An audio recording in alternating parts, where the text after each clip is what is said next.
Bonjour à tous. Bonjour, Gérard Haas. Assurez-vous qu'on vous entend encore une fois. Vous nous entendez bien? Ok, Super. Merci à tous. Donc, merci d'être connectés pour ce webinaire. Donc, je suis Solène Bienès de la société Coeris. Je suis data scientist et je suis accompagnée de maître Gérard Haas. Bonjour, je suis Gérard Haas et je suis accompagné d'une data scientist. Voilà. Donc, on est là aujourd'hui pour vous parler du fameux règlement général sur la protection des données et plus particulièrement des données sensibles qui sont potentiellement contenues dans des champs textes et des solutions qu'on apporte pour aller les identifier. On va montrer le plan, l'agenda du webinaire. Donc l'agenda, maître Gérard Haas va commencer cette intervention en vous parlant du RGPD et de ce qui s'est passé 9 mois après sa mise en application. Ensuite, on parlera des données personnelles et à risque avec la collecte et leur gestion.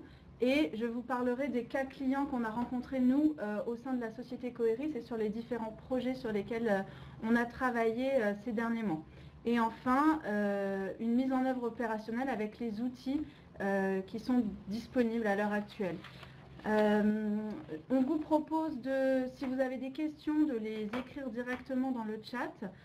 On y répondra au moment le plus opportun. Voilà. Voilà, ça permettra de faire une interactivité. Et comme j'ai un data scientist, on va profiter de voir, elle va faire une analyse de vos commentaires pour pouvoir poser pour regrouper toutes ces questions. En temps réel, voilà. Bien sûr. Voilà. Je vous laisse la parole. Merci Solène. Alors on va vous parler de 9 mois. Le RGPD, c'est depuis 9 mois il est en application. Juste un petit point, je présente le cabinet Haas Avocats. C'est une société d'avocats composée de 30 avocats spécialisés tous dans le domaine des nouvelles technologies.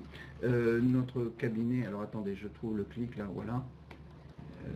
Donc on a plusieurs pôles au sein de ce cabinet dédié essentiellement à la data, un pôle IT, un pôle IP, un pôle data protection et puis des contentieux. Nous traitons de toutes les questions qui sont relatives, si vous voulez, aux places de marché, à l'e-commerce, à l'e-marketing.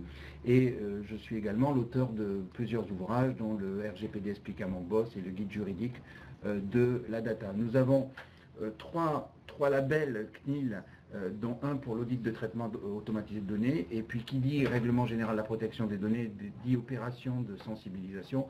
Et donc à la fin de ce webinaire, je vous montrerai quelques types d'outils que l'on peut mettre en place pour sensibiliser ces équipes. Le règlement général de la protection des données, en fait, ce n'est pas une nouveauté pour les entreprises, hein, Solène. Ce n'est pas une nouveauté dans la mesure où depuis 2016, les entreprises avaient tout le temps pour se mettre en, si vous voulez, conformité.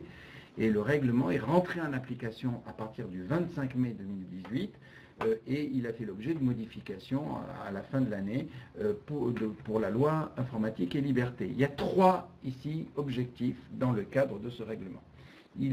Son objectif premier est de protéger les personnes physiques.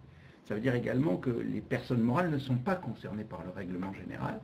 Elles sont concernées pour la conformité vis-à-vis de leur traitement, mais c'est d'abord la protection des personnes physiques. C'est ensuite un autre objectif, c'est celui d'assurer la confiance et bien entendu de responsabiliser les acteurs. Cela veut dire qu'il y a une question ici de preuves à mettre en place. Alors, une des premières questions que l'on voit aujourd'hui, au bout de 9 mois d'application du RGPD, c'est beaucoup d'entreprises nous disent « je ne suis pas concerné ». Alors, c'est un point qu'il faut prendre, si vous voulez, avec précision, car tant en ce qui concerne le champ d'application que le champ d'application matériel ou territorial, on se rend compte que très vite, la plupart des entreprises qui travaillent dans le cadre qui ont pour activité la mise en place de CRM sont concernées par le règlement général de protection des données. Pourquoi? Parce que Le champ d'application matérielle du règlement, ce sont tous les règlements, tous les traitements de données qui visent des données à caractère personnel. Et le champ territorial, eh bien, ce sont en fait toutes les données, tous les responsables de traitement qui ont en fait un établissement principal dans l'Union européenne et qui visent des produits ou des services qui ciblent en fait des résidents européens. Donc on voit que le champ d'application est extrêmement large. Tous, vous avez vu et vous avez entendu parler du règlement général à la protection. Je sais pas, tous, vous avez vu dans la presse. Hein, j'ai ici reproduit quelques premières pages de journaux. Souriez, vous êtes mieux protégés. Les données personnelles, Big Bang européen, un mal pour un bien. Donc effectivement, le règlement général est quelque chose que tout le monde a entendu parler. L'article 1er de la loi informatique et liberté est essentiel dans la mesure où il rappelle que l'informatique doit être au service de chaque citoyen. Alors ça c'est un point très important, ça veut dire que nous ne sommes pas des produits, nous sommes, l'informatique est à notre service, c'est pas nous qui sommes le produit de l'informatique. Et donc on voit ici que dans cette vision européenne, nous ne sommes pas comme le pensent les GAFAM, simplement des produits, c'est l'informatique qui est à notre service. Ce qui permet de dire qu'aujourd'hui, un grand courant qui permet d'indiquer que on voudrait peut-être penser à rémunérer en fait les personnes qui autorisent l'utilisation de leurs données. Alors vous voyez, dans cet article 1er, non seulement l'informatique doit être au service de chaque citoyen, mais également l'informatique ne doit pas être négative, c'est-à-dire elle ne doit pas porter atteinte à l'identité humaine ou à leurs droits, à leur vie privée. Et donc ça c'est le premier point qui est majeur. Deuxième point, l'alinéa 2 de ce texte introduit dans le droit la notion d'autodétermination informationnelle. Alors l'autodétermination informationnelle, c'est de dire que toute personne dispose de droit de décider ou de contrôler les usages qui sont faits de leurs données à caractère personnel, et bien entendu, cela est encadré par la loi. Donc on voit ici un point important et majeur, et ensuite on va voir cette notion, puisque quelles sont les sanctions liées en fait aux données sensibles. On se rend compte que dans le premier point, c'est l'informatique qui est à notre service, et pas l'inverse. Et deuxièmement, nous avons des droits. Et donc, il n'y a pas de propriété des données personnelles, on a simplement des droits. Et ces droits, ils sont encadrés, et on peut chaque fois revenir sur les consentements que l'on a accordés. Donc voilà un peu ce point. Donc Solène me posait la question tout à l'heure de dire, finalement, comment on comprend aujourd'hui dans les entreprises la protection des données. Alors d'abord, le responsable de traitement, il raisonne en matière de traitement de données. Le traitement de données, c'est quoi? C'est une opération ou un ensemble d'opérations automatisées qui visent des données à caractère personnel qui ont fait l'objet de fichiers. Alors ces fichiers ont été ordonnancés, c'est en fait des ensembles structurés de données à caractère personnel, et une donnée à caractère personnel, c'est tout ce qui permet d'identifier directement ou indirectement une personne. Alors un cas très simple, une carte de visite qui contient les coordonnées d'une personne, ce sont des données personnelles. Dès lors qu'elles vont être reportées sur un fichier, eh bien on est face à un fichier de données, et ce fichier de données va être classé dans un classeur, numérique ou pas, et qui va être fixé en fonction d'une finalité. Donc vous voyez un petit peu, à partir de ce moment-là, donc l'entreprise a des obligations à mettre en place. Derrière ces notions clés, l'important c'est de déterminer aussi quels sont les acteurs du traitement. Alors il y a 5 catégories d'acteurs. Le responsable de traitement, c'est-à-dire celui qui détermine les finalités et les moyens du traitement. Généralement c'est le chef d'entreprise, c'est pour lui et pour son compte en fait que l'on met en place par exemple un CRM. Ce responsable de traitement va ensuite faire appel à des sous-traitants, c'est-à-dire des personnes qui vont traiter les données pour le compte du responsable de traitement. Entre le responsable de traitement et le sous-traitant, dans certains cas, on aura des co-responsables de traitement, c'est-à-dire ils ne sont pas tout à fait sous-traitants parce qu'ils ne font pas que traiter les données pour le compte du responsable de traitement, ils vont intervenir aussi et ils vont déterminer certains types de finalités. Nous avons les destinataires, hein, ce sont par exemple dans une entreprise, c'est le service marketing. Et puis enfin, vous êtes tous ceux qui sont les utilisateurs de ces données ou dont on va collecter, c'est-à-dire les personnes concernées. Voilà un peu là-dessus qui ont des droits sur ces données. Voilà ici un slide qui est très intéressant dans la mesure où il permet de voir quels sont les grands principes, quelles sont les grandes obligations qu'il y a derrière le règlement général de la protection des données. Alors d'abord, il y a ici un enjeu qui est très important puisque toutes les entreprises là sont concernées, c'est le principe de minimisation. C'est-à-dire que lorsque vous mettez en place un formulaire pour collecter des données, la règle est de collecter que ce qui est strictement nécessaire. Oui, c'est ça. Donc ça, c'est vraiment un point important. Donc ça veut dire qu'il y a un enjeu pour toutes les directions marketing, pour tous les services dans une entreprise, c'est de revoir les formulaires pour se demander si ces formulaires répondent à ce principe de minimisation. Minimisation qui est en fait une continuation du principe que vous connaissez avant de proportionnalité. La minimisation, c'est aussi dans la démarche, il y a un principe de privacy by design. Le privacy by design, c'est en fait cette obligation que dès la conception et par défaut, un traitement qui a été mis en place par un responsable de traitement doit avoir anticipé les conséquences que pourrait avoir ce traitement sur la vie privée ou les libertés fondamentales des personnes. Exemple, si une entreprise décide de mettre en place un produit qui est connecté, eh bien, à partir de ce moment-là, le service qui va être lié avec ce produit connecté, un réveil, eh bien, est-ce que la question qu'il va falloir se poser, c'est ce réveil, est-ce qu'il est sans arrêt connecté?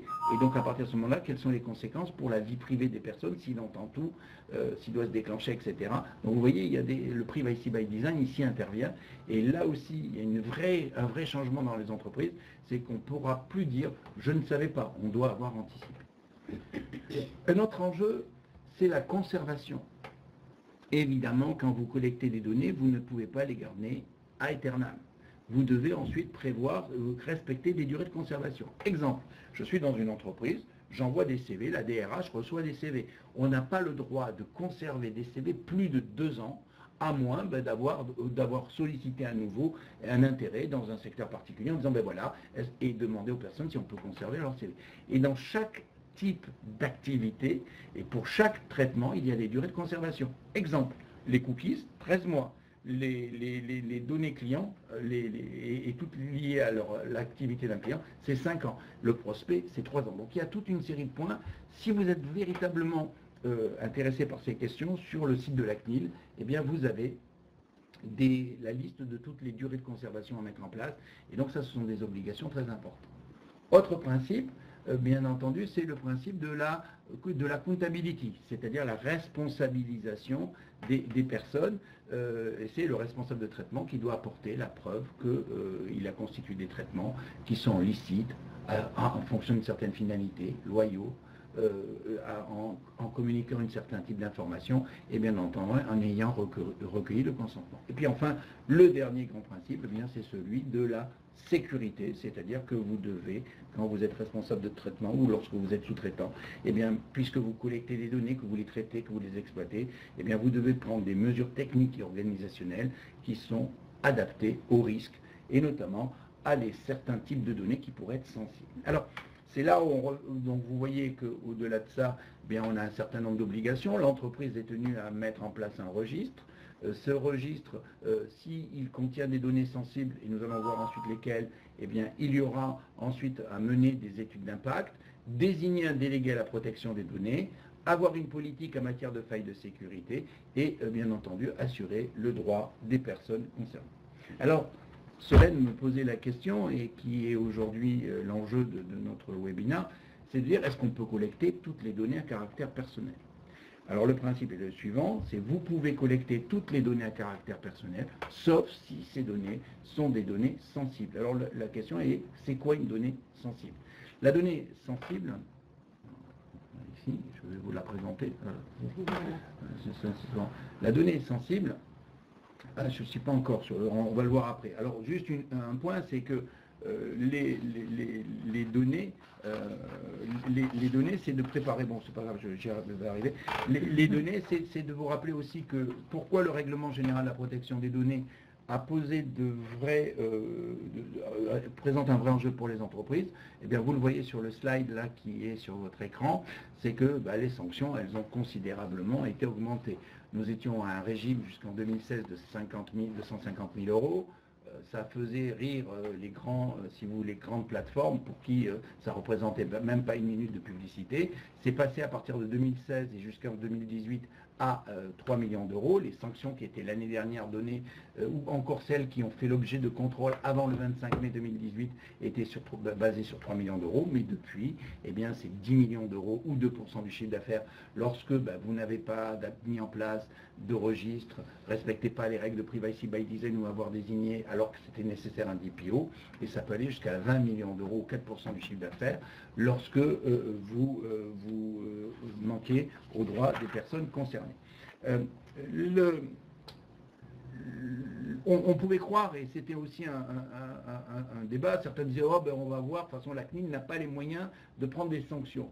Voilà un article qui était paru dans le journal Les Échos, au mois de septembre dernier, et dans lequel la CNIL disait le nombre de plaintes a explosé. Donc c'est vrai que si le nombre de plaintes explose, ça veut dire que derrière ça, eh bien, il va y avoir des sanctions. Et pour bonne raison, regardez un petit peu ce slide.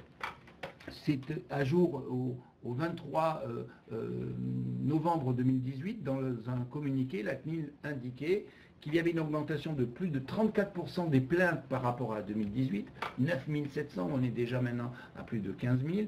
Et puis là-dessus, sur ces plaintes, depuis l'entrée en application du RGPD, il y a eu 6 000 plaintes. Et puis surtout, un autre point qui est très intéressant, alors que dans la loi sur la République numérique de 2016, il n'y avait pas eu une seule class action, c'est-à-dire action collective, il y a eu 3 actions collectives qui ont été menées dès le lendemain de l'application du RGPD, et ça aboutit, pour ceux qui suivent un peu l'actualité de la data, à une condamnation de Google à 50 millions d'euros.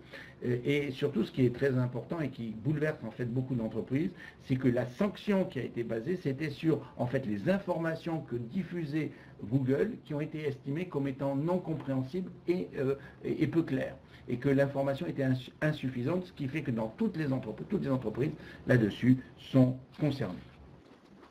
Voilà un petit peu ce qui est. Alors maintenant, la question qui était posée, c'est quoi une donnée personnelle sensible? Alors, une donnée personnelle sensible, c'est important parce que, on l'a vu tout à l'heure, le principe c'est qu'une entreprise peut collecter toutes les données à caractère personnel dès lors que, en fait, elle a mis en place un traitement, elle a défini une finalité et que celui-ci est illicite. Mais il y a parmi les données 9 catégories de données qui sont considérées particulières, qui sont considérées comme étant sensibles, c'est-à-dire des données dont la collecte est par principe interdite, sauf s'il y a un intérêt légitime ou un moyen légal pour pouvoir le faire. Quelles sont ces données à caractère sensible? Et alors, c'est là où un data scientist va être très intéressant, et c'est là où vous comprenez que cette idée de faire un webinaire ensemble avec OIRIS est tout à fait pertinent, c'est que très vite, une donnée que l'on peut considérer comme étant normale peut devenir une donnée sensible. Exemple. On voit que dans les données sensibles, on a les origines raciales ou ethniques. Mais regardez, dans une entreprise, vous avez des badges avec des photos. Vous avez un organigramme avec un trombinoscope. Finalement, le trombinoscope peut devenir très vite une donnée à caractère sensible, puisqu'elle va permettre d'identifier l'origine ethnique d'une personne. Donc tout dépendra de la finalité pour laquelle elle a été mise en place. Mais vous voyez très vite qu'une corrélation peut mener à ce qu'on arrive à des données sensibles. Les orientations sexuelles. Dans le fichier d'une entreprise, on a besoin de connaître quel est le régime matrimonial d'une personne, quel est son statut, célibataire ou avec un compagnon ou marié.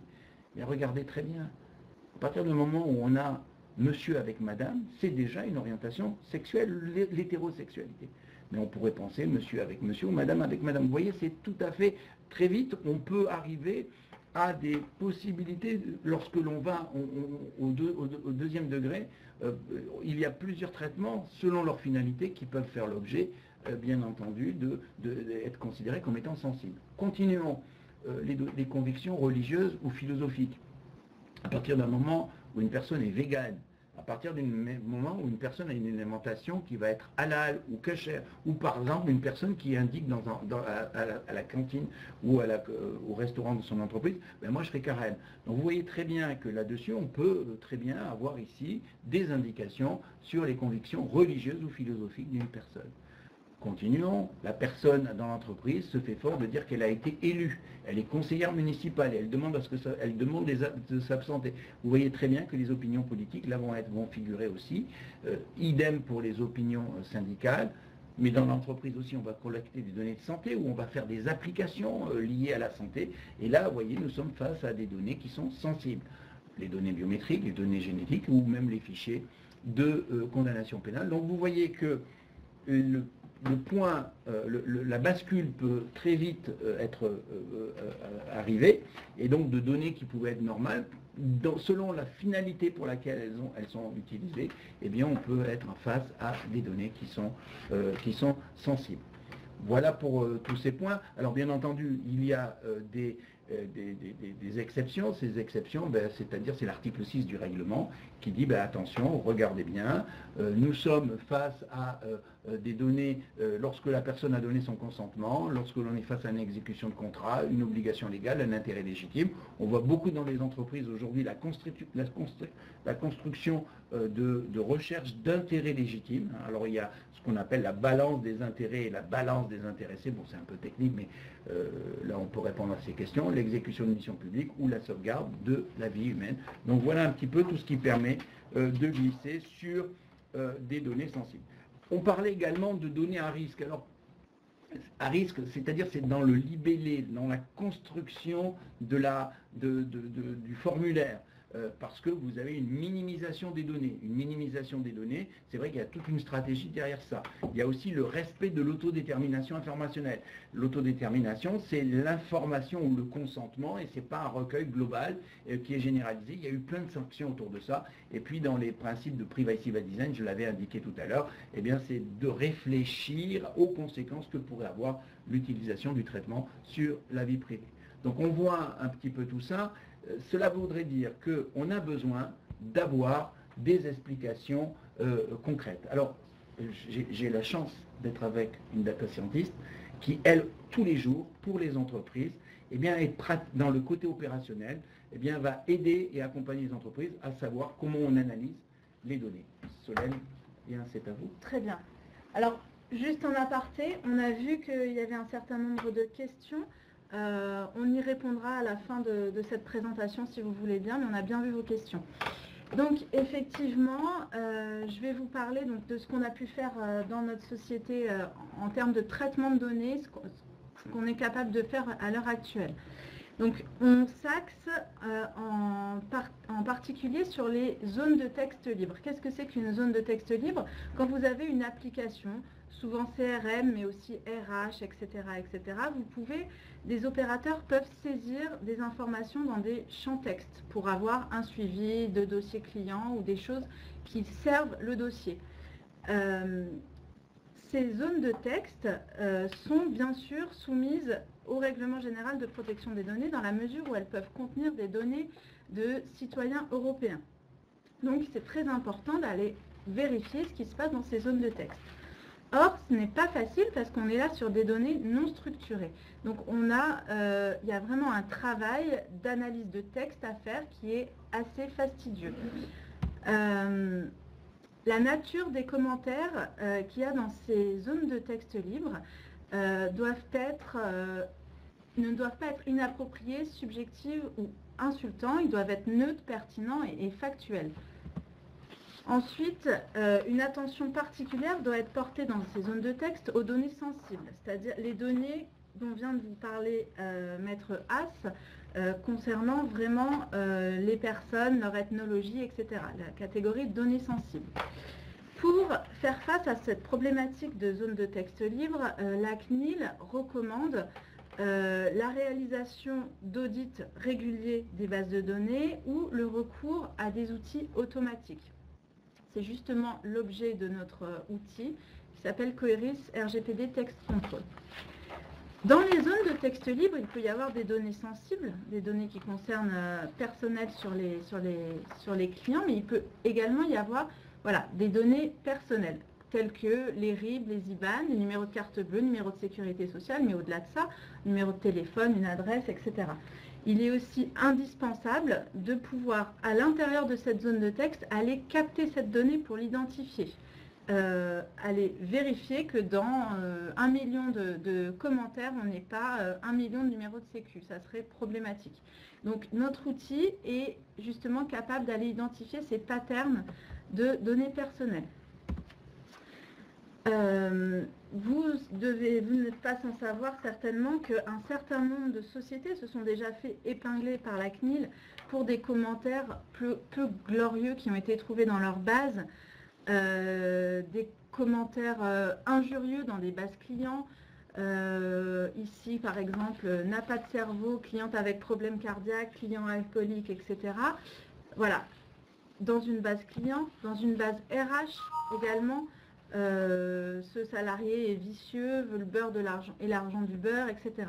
Donc, il est clair que quand ce genre de problématique arrive, ça fait vraiment pas une bonne publicité pour les entreprises. Donc, c'est indispensable à l'heure actuelle de traiter ces données qui sont dans les champs de commentaires. C'est justement l'objet de notre outil Coeris RGPD Text Control d'aller identifier les données personnelles et sensibles au sein d'une zone de texte libre. Donc, on déploie notre outil en 2 phases. D'abord, on va faire ce qu'on appelle une cartographie.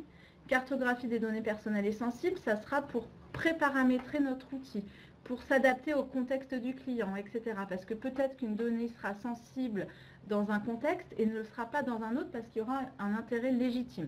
Donc, c'est indispensable de faire cette première étape de personnalisation. Une fois que cette personnalisation est faite, donc elle est faite par une équipe de data scientists qui va venir regarder ce qui se passe dans les données pendant un certain temps. Une fois que ça c'est fait, on va pouvoir brancher notre outil, donc brancher notre outil via des API sur notre outil Coeris CRM, mais sur plein d'autres choses, d'autres CRM et d'autres applications, n'importe quel type d'application, que ce soit RH, ERP, etc. Comment fonctionne notre outil? Donc, on est riche chez Coeris d'un dictionnaire qui contient plusieurs dizaines de milliers de mots et expressions sensibles qui reprennent globalement les différentes catégories de données sensibles qui sont définies par la CNIL, dont Maître Haas vous a déjà parlé. On a donc une liste de mots et tout simplement, on va faire correspondre les commentaires à cette liste de mots. On ne fait pas correspondre ça juste, en matchant les mots. On va réussir à capter les mots qui vont être mal orthographiés, les désinences des verbes. Par exemple, dans notre dictionnaire, on va avoir par exemple le verbe droguer. On va être capable de capter toutes les désinences de ce verbe. Droguer et, droguera, etc., etc. Donc voilà, on fait matcher les choses. En termes de résultats, donc là je vais vous donner des résultats d'une réelle étude qu'on a fait dans le secteur public. On a traité 1 million de commentaires. Donc comme je viens de vous le dire, on confronte ces commentaires à notre dictionnaire.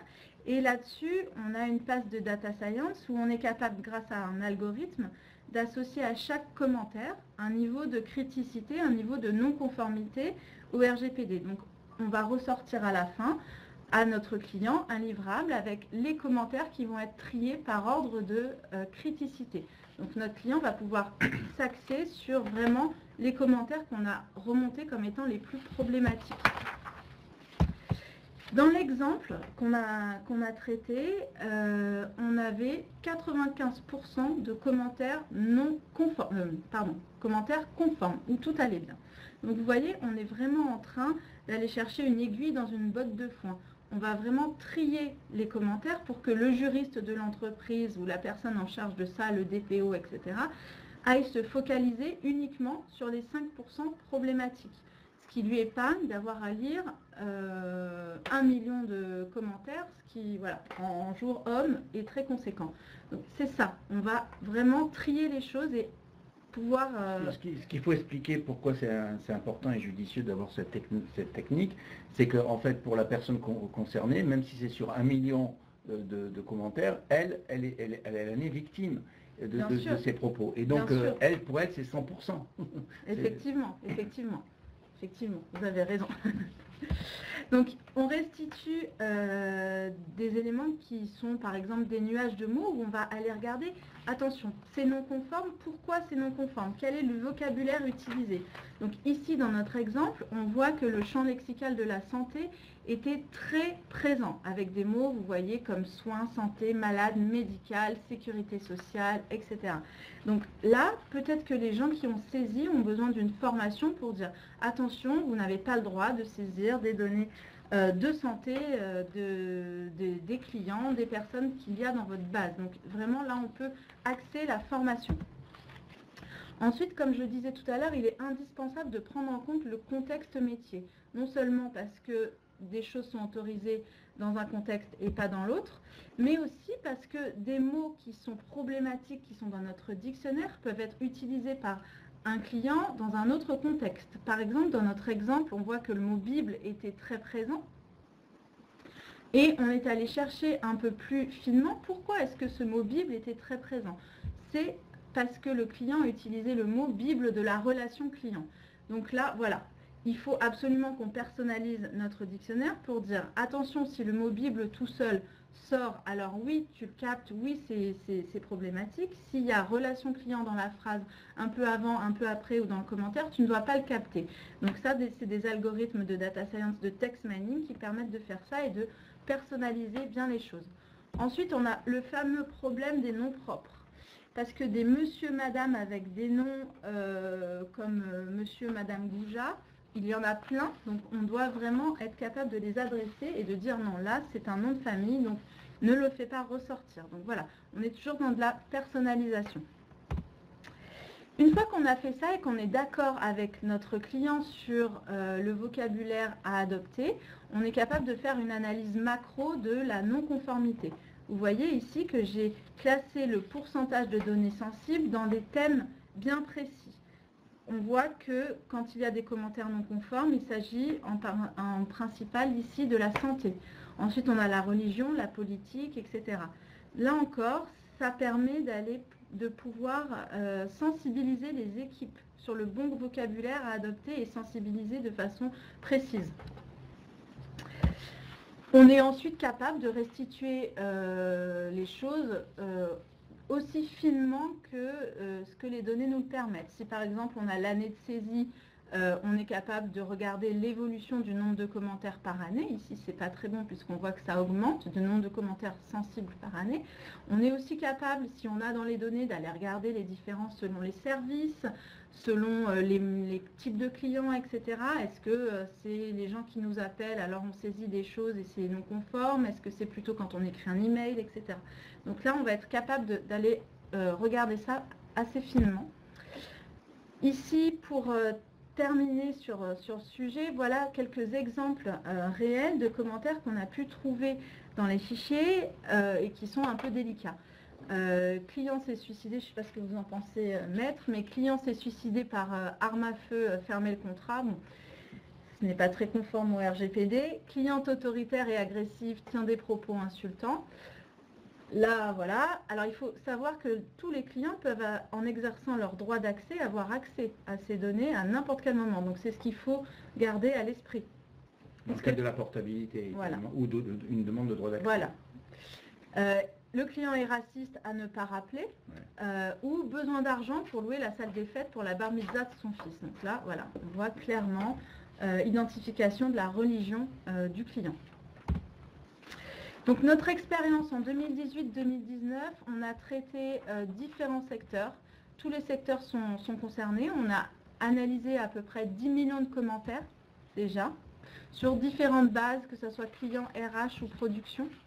On a trouvé jusqu'à 5% de données sensibles et à risque, et jusqu'à 24% de données personnelles.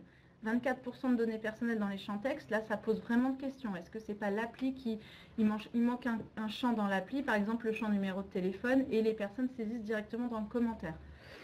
Et 3 thématiques dominantes qu'on a trouvées chez nos clients, que sont la santé, la religion et la condamnation des clients. Je repasse la parole à Maître Haas pour la mise en œuvre opérationnelle et les outils de la conformité. Alors, on voit en tout cas qu'il y a une démarche là, qui implique une démarche proactive de la part de l'entreprise et ça rentre en fait dans les critères du privacy by design et de la accountability. Hein, c'est tout à fait un point important. Alors, juste avant de rentrer sur la mise en œuvre opérationnelle des outils de la conformité, vous nous avez posé quelques questions et je vais tenter d'y répondre. Alors, une question nous a été posée et qui consistait à dire, peut-on considérer que les coordonnées, adresses, contacts téléphoniques, profession, date de naissance ne sont pas des données sensibles? Alors, ce ne sont pas des données sensibles, hein, ce sont des données normales que l'on pourra constituer. Une distinction, mais ça va me permettre de répondre avec une autre question.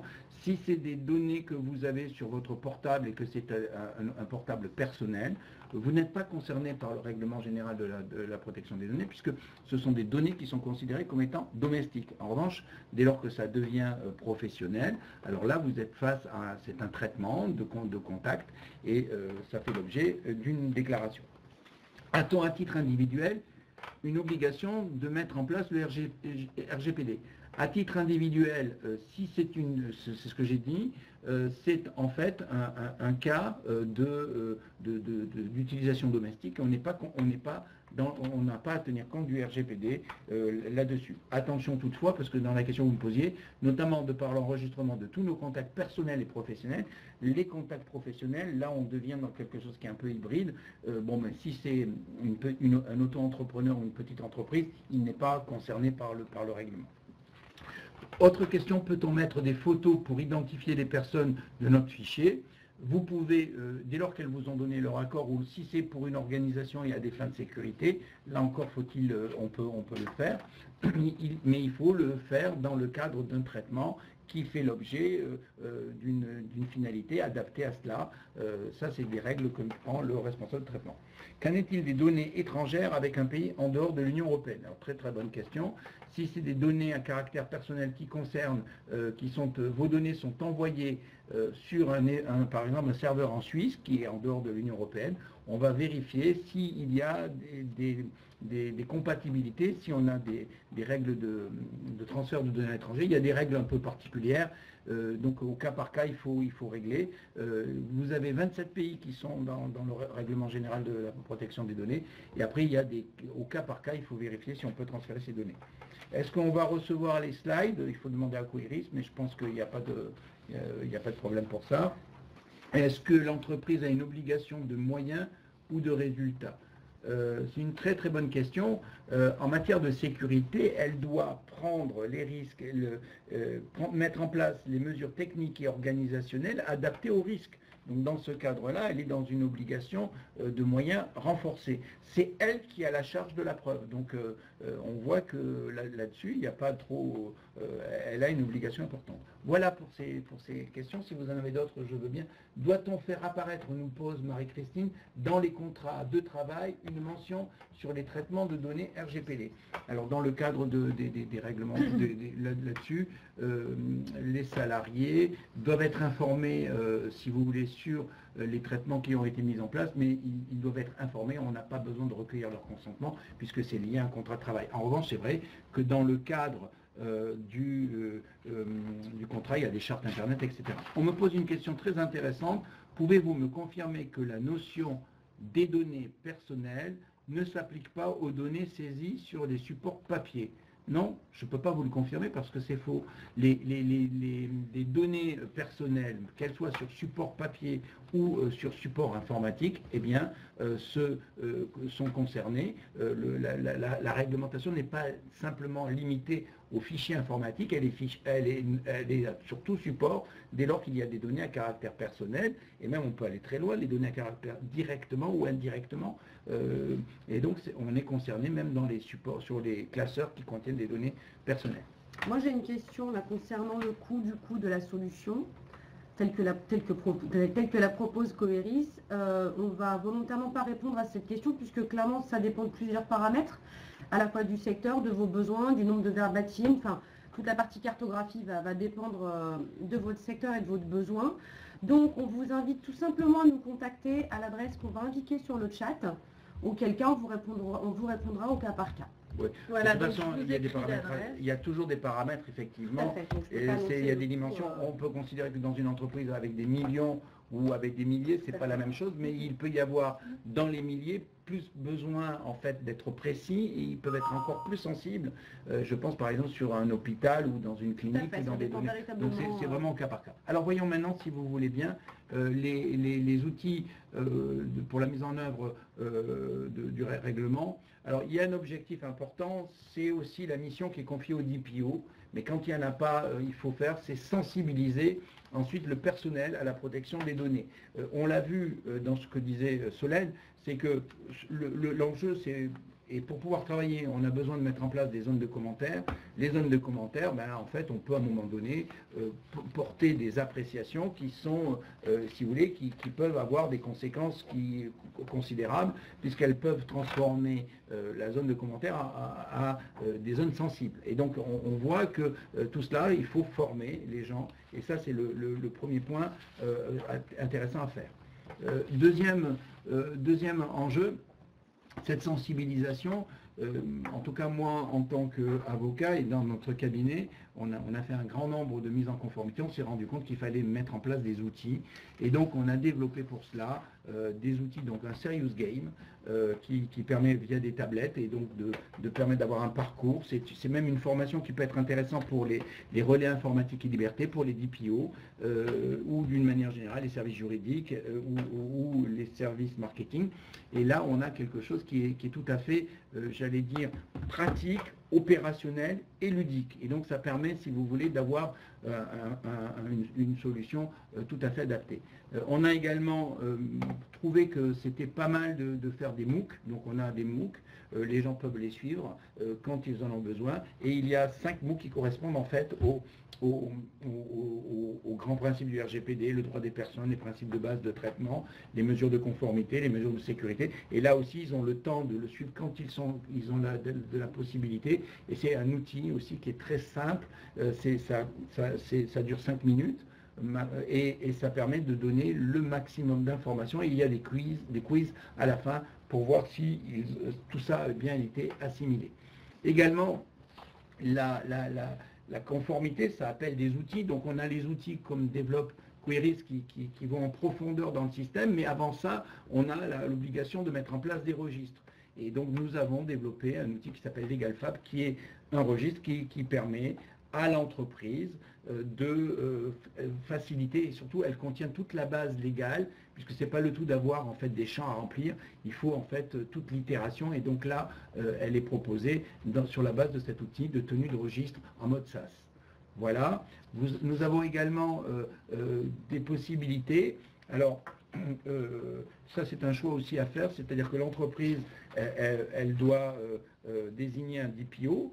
Et ce DPO, ça peut être une personne interne qui présente des qualités juridiques et techniques, mais aussi de diplomate, et puis de personnes passionnées par le pilotage de projets, l'accompagnement des projets.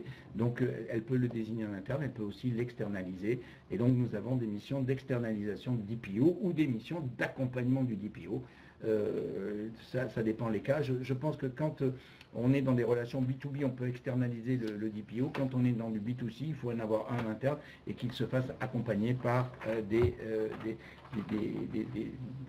cabinets extérieurs juridiques. Voilà. Donc vous voyez que il y a un enjeu. La conformité est quelque chose d'important. On voit qu'il faut aussi être... il y a des outils qui permettent de ne plus être aveugle, parce que l'entreprise aujourd'hui, elle est responsable de ses traitements, c'est le principe de la accountability. Donc il y a des outils qui sont mis en place.